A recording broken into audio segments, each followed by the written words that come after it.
নমস্কার বন্ধুরা, তোমরা সবাই কেমন আছো? আশা করি ভালো আছো। তো শাশুড়ি বৌমার ব্লগে তোমাদের স্বাগত। আর এখন বসিয়েছি আমি রান্না, আর এদিকে ভাতটাও ফুটে এসছে। আর আজকে সকালে টিফিনের জন্য ছিল ব্রেড বাটার, ডিমের অমলেট আর কলা। তো দুজনকে খাইয়ে ঘরে বসিয়ে দিয়ে এসছি। তো এই যে এখানে ফোন নিয়ে বসে আছে। আর ফ্রিজে অনেক দিন দিয়ে একটা বাতাবি লেবু রাখা ছিল, তো ওটা সময় করে কাটা হচ্ছিল না বলে আর খাওয়াও হচ্ছিল না। তো আজকে ও দাদুকে দিয়েছিলাম এখানে কেটে দেওয়ার জন্য। আর এদিকে আমার রান্নাও হয়ে গেছে। আর আজকে ঢেঁড়সের তরকারি, পটল ভাজা, আর এখানে আছে ডাল, আর মাছের ঝোলটা টেবিলে আছে, চলো দেখায়। আর আজকে নিয়ে এসেছিলো ইলিশ মাছ, তো ওটাই সর্ষে দিয়ে কাঁচা ঝোল করা হয়েছে। আর কিছুটা মাছ ভাজা রাখা হয়েছে।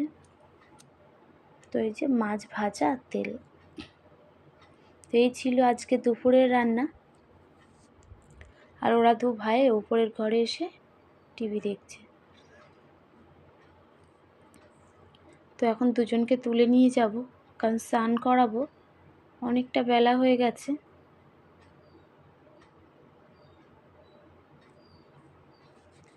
তো তারপর চলে এসেছিলাম একবারে রাতের রান্না নিয়ে। আর আজকে মা বানাচ্ছিল নতুন ধরনের একটা চিকেন।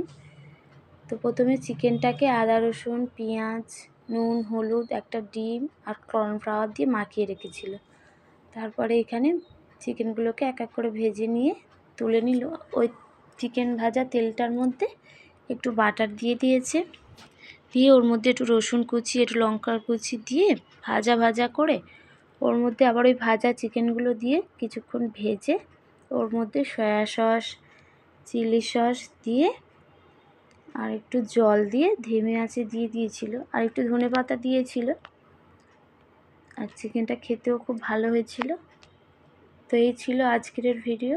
তো দেখা হবে আবার পরের ভিডিওতে।